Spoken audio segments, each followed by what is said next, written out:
Hi, I'm Jeremy Britton, and in the next few minutes I'm going to show you how to get rich, and I'm also going to introduce you to one of the world's greatest investors.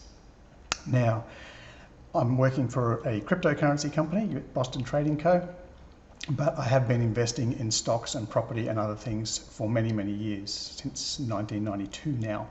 So I do have a wide variety of experience. I'm going to share some with you right now. So it's very simple. It's not easy because you do have to do some work, but it won't cost you $1, just a little bit of your time. So step one, what you want to do is keep a log of every dollar that you spend for the next 30 days. If you're a high achiever, go for 90 days, but at least 30 days, write down every dollar that you spend, where it goes to, who you're giving it to. That is vitally important. You can't run a business without tracking your cash flow. No one who's ever made it rich has done it without tracking their cash flow. You've got to know that. Know how much you spend, know where it goes to. Okay, step two. This is where it gets fun. We find out how we can save 5 to 10% on each of those expenses. So if it's your food, you might buy different food. You might shop in a different place. If it's fuel, you might plan your trips better, or get a smaller car or bicycle. I don't know what you do. It's not up to me. It's up to you to find out how you can save 5 to 10% on each one of these expenses. If it's your insurance company or your mortgage company, you might get a better deal by switching companies, or you can contact your own company and just ask them if they've got any promotions or loyalty discounts or whatever.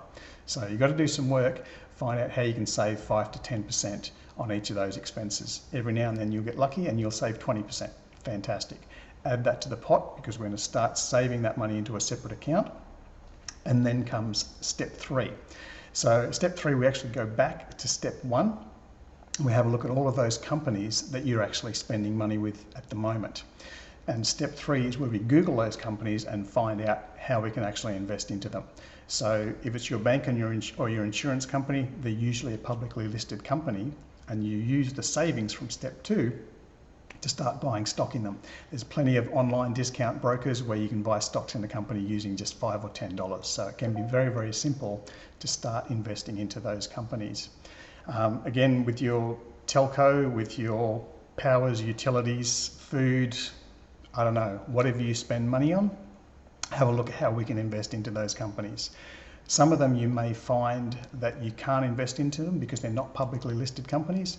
So for example, the guy who makes my t-shirts, not a publicly listed company, but we can go back one step further and find out, where does he buy his cotton? Where does he buy his materials from?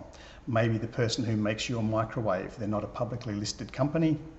So you can find out, where do they get the copper, where do they get the steel, where do they get the little whiz-bangery that goes inside of a microwave. I'm not an engineer, I don't know.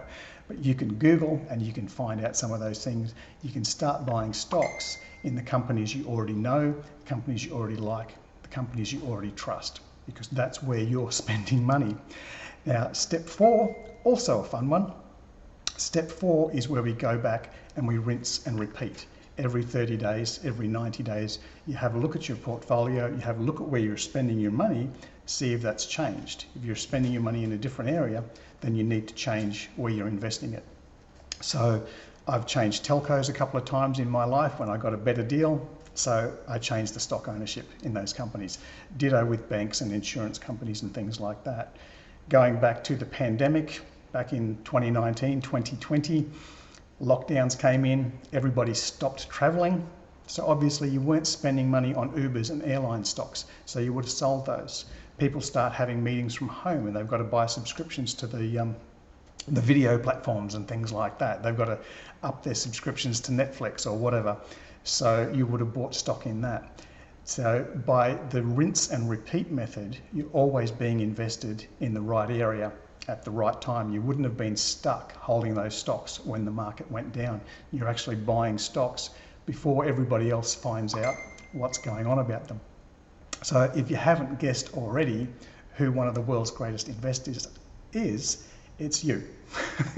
You are one of the world's greatest investors. You just didn't realize it because you focused on doing you do, but you've got inside knowledge. You know things about companies that the Wall Street brokers don't know. You know things that the newspapers don't know, because you know why you're spending there. You know why you start spending somewhere else.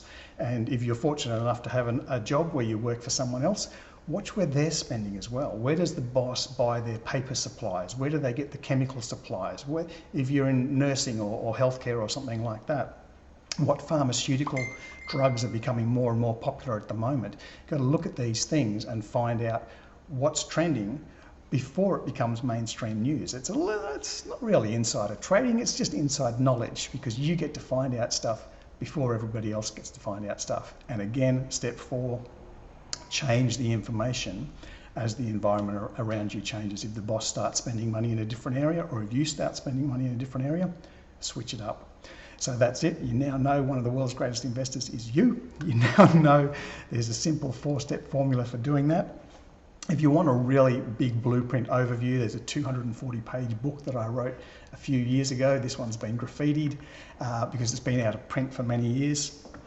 So if you can find that, you can follow the steps in that. As I say, written 15, 16 years ago, forecast the 2008 GFC before that happened, and it's been out of print for a while, but the information is still valid. It's still got those steps in there and gives you a lot of examples that you can actually work through.